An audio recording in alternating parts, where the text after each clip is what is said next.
Spice jet విమాన సంస్థ మార్గదర్శకాలకు సంబంధించి ఈ మధ్యకాలంలో సోషల్ మీడియాలో జరుగుతున్న అనేక అంశాల గురించి మనతో మాట్లాడడానికి ప్రముఖ సోషల్ యాక్టివిస్ట్ కృష్ణకుమారి గారు ఉన్నారు. ఆవిడతో మాట్లాడదాం.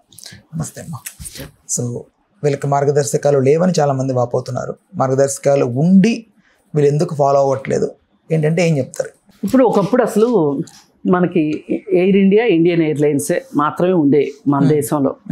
అంటే 91 ఆ ప్రాంతానికి ముందు లిబరలైజేషన్ రాకముందు, అంటే పివి నరసింహారావు గారి ఆర్థిక సంస్కరణలు రాకముందు విమానయాన వ్యవహారం మొత్తం ప్రభుత్వం అధీనంలోనే ఉండేది సంస్థ. అయితే మరి ఆ తర్వాత వచ్చిన మార్పులకు అనుగుణంగా, అంటే ప్రైవేటు పెట్టుబడులు అన్ని విభాగాల్లో వచ్చినట్లుగానే ఈ విమానయాన సంస్థల్లో కూడా వచ్చేసినాయి. అంటే స్పైస్ జెట్ అని, ఇంకా రకరకాల అసలు చాలా కింగ్ ఫిష్ రోటీ, ఇంకా విజయమాల్యాది కొన్ని 6 నెలలకి సంవత్సరానికి బోర్డులు తిప్పేసినవి ఉన్నాయి. ఇలా రకరకాలుగా ఉన్నాయి. అయితే వాటి రూల్స్ రెగ్యులేషన్స్ మన పౌర విమానయాన సంస్థ ఇచ్చింది ఏంటి అంటే, ఎయిర్ ఇండియా, ఇండియన్ ఎయిర్లైన్స్ ఎట్లా అయితే ప్రయాణికులతో వ్యవహరిస్తుందో మీరు కూడా అలాగే వ్యవహరించాలి. గౌరవప్రదంగా మన విమానం టికెట్ కొనుక్కున్నప్పటి నుంచి ఎయిర్పోర్ట్కి వచ్చి ఎయిర్పోర్ట్లో వాళ్ళు ఎక్కాల్సిన విమానం ఎక్కి ఆ విమానం దిగాల్సిన దగ్గర దిగి ఎయిర్పోర్ట్ నుంచి బయటికి వెళ్ళేంత వరకు కూడా ఈ మధ్య కాలంలో వాళ్ళకి ఏ విధమైన ఇబ్బందులు తలెత్తకుండా వాళ్ళ మంచి చెడులన్నీ చూసుకోవాల్సిన బాధ్యత మీదే అని చెప్పి మనకి మార్గదర్శకాలు. ప్రాసెస్ ఎలా ఉండొచ్చు, ప్రొసీజర్ ఒకేలా ఉండాలనేది. ఇప్పుడు టికెట్ కొనుక్కుంటారు, నేను ఈ డిస్కౌంట్ ఇస్తాను అని చెప్పి అడ్వర్టైజ్మెంట్ ఇస్తావు, నువ్వు పాపప్ అవుతుంది. అయితే ఆ డిస్కౌంట్ నువ్వు ఇవ్వనన్నావు అనుకోండి, అది ఒక వివాదం. అలాగే టికెట్ కొనుక్కుంటాం, కొనుక్కున్న తర్వాత ఎయిర్పోర్ట్కి వెళ్తాం. ఎయిర్పోర్ట్కి వెళ్ళిన తర్వాత మనం వెయిట్ చేస్తూ ఉంటాం. ఎంతకీ మీ ఫ్లైట్ వచ్చింది ఎక్కండి, మీ ఫ్లైట్ వచ్చింది ఎక్కండి అని చెప్పరు. 2 గంటలు, 3 గంటలు, 4 గంటలు, 5 గంటలు అవుతూ ఉంటుంది. మధ్యలో మనం ఎంక్వైరీ దగ్గరికి వెళ్తే ఆగండి వస్తుంది, ఆగండి వస్తుంది అని చెప్తారు.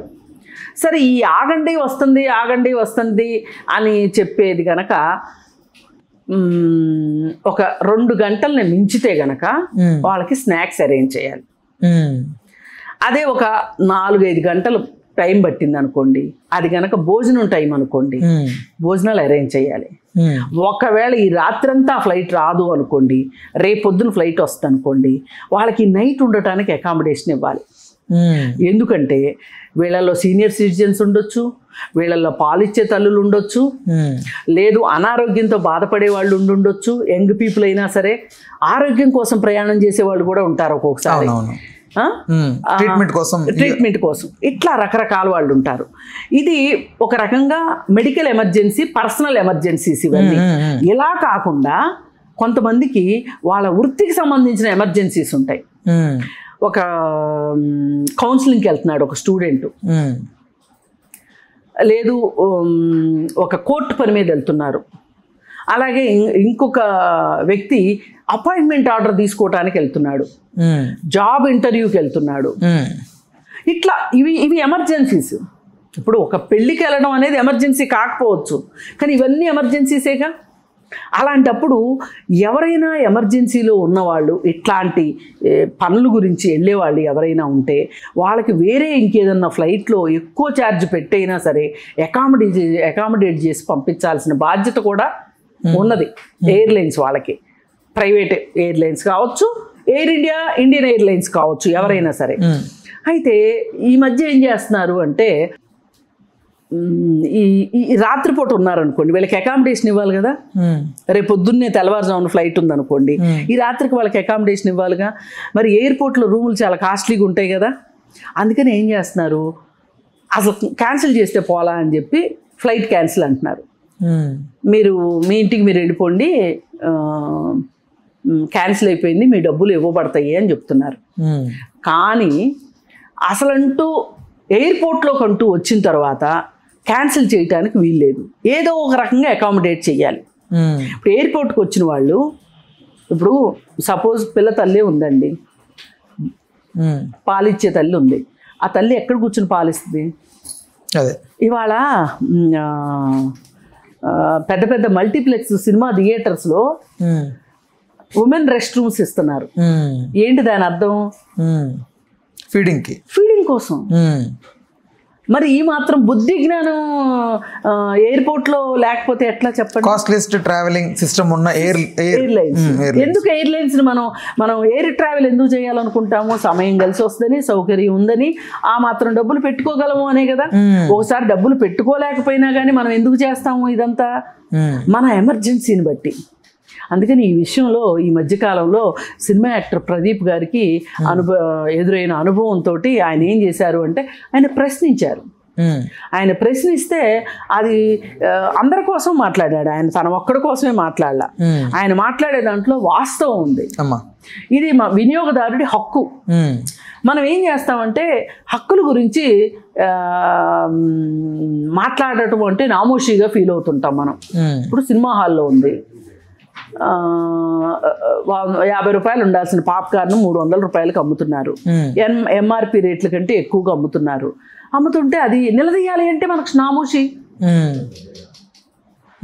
వినియోగదారులకి హక్కులు ఉంటాయి.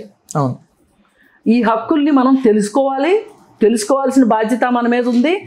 ఆ హక్కులకి ఏదైనా విఘాతం కలిగినప్పుడు ప్రశ్నించే బాధ్యత కూడా మనం తీసుకోవాలి. ఇది బాధ్యత గల పౌరుడు చేసే పని. ఇది మనకెందుకులే, ఏమవుతుందిలే ఇలా అనుకోకుండా బాధ్యతగా పౌరులు కూడా ఉండాలి. అలాగే పౌరుల కంటే ముందు విమాన సంస్థలు కూడా ఉండాలి.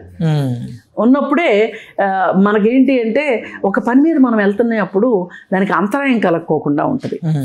ఇది ఒక మనిషికి కానీ ఒక మనిషి యొక్క పనికి కాలానికి విలువ ఇవ్వడం అనేది దీనిలో నిగూఢంగా ఉంది. ఇవాళ ఎవరికి ఎలా ఉందంటే చేతులు దులిపేసుకోవడం అలవాటు అయిపోయింది. ఇంతకుముందంతా ఏం మాట్లాడేవాళ్ళు జనాలు? గవర్నమెంట్ ఆఫీసులో చేతులు దులిపేసుకుంటారు, గవర్నమెంట్ ఆఫీసుల్లో ఆన్సరబిలిటీ ఉండదు, రెస్పాన్సిబిలిటీ ఉండదు. అదే ప్రైవేట్ వాళ్ళు అయితేనా కొంతమంది ధైర్యం కూడా వస్తుంది గవర్నమెంట్ లో కొంచెం అడగడానికి. ఈ మధ్య కాలంలో ప్రైవేట్ వాళ్ళని అడగాలంటే బాగా భయంగా ఉంటారు. ఎందుకు భయం? భయంగా ఉంటారు, వ్యవహరిస్తారు. అదే నేను అంటున్నా, మీరు భయపడక్కర్లేదు, అది మీ హక్కు. అసలు ఒక అకౌంటబిలిటీ, ఒక ఆన్సరబిలిటీ లేకపోతే ఎందుకు? ఇది మనమేమో ఆయన ఫ్రీగా తీసుకెళ్ళట్లేదు కదా. మరి తీసుకెళ్ళినప్పుడు ఎందుకు డబ్బులు ఇచ్చినప్పుడు ఆ డబ్బులకు సరిపడా సేవలు పొందే హక్కు మనకు ఉంది కదా. ఇది తెలుసుకోవాలి ప్రజలు. అడగాలి, చొక్కా పట్టుకుని అడగాలి, అవసరమైతే తిరగబడాలి అంతే. అరాచకాలు చేయమని చెప్పట్లే, రాళ్ళు వేయమనట్లే, అడగండి. అసలు స్పైస్ జెట్ వాళ్ళు ఈ మధ్యకాలంలో వ్యవహరిస్తున్న తీరు చాలా విమర్శలకు పాలైందనమాట. చాలామంది మాట్లాడుతున్నారు. కానీ ఏంటి అంటే ఎవరి కాళ్ళకి ఏమనిపిస్తుంది అంటే మా సమయం చాలా విలువైంది, మేము ఇట్లాంటి తగాదాలు పెట్టుకోము అనుకుంటారు. ఇప్పుడు ఒకళ్ళు అడగటం మొదలెడితే అది చూసి వేరే వాళ్ళకి కూడా ధైర్యం వస్తుంది. ఎవరైనా ఫస్ట్ ఒక అడుగు వేస్తేనే కదా. అందుకని ఆ అడుగేదో ఎవరికి వాళ్ళు మేమే వేయాలి అని అనుకోండి, అప్పుడు సమస్యలు పరిష్కారం. హలో, తెలుగు రాజ్యం ఛానల్ చూస్తున్నారా? సామాజిక రాజకీయ జీవన చిత్రణే తెలుగు రాజ్యం. అతిశయోక్తులు అసత్యాలు ఉండవు. రాజకీయ కోణం కాదు, ప్రజా కోణమే కొలబద్ద. తెలుగు రాజ్యం వీక్షణ మీ ఉత్తమ అభిరుచికి నిదర్శనం.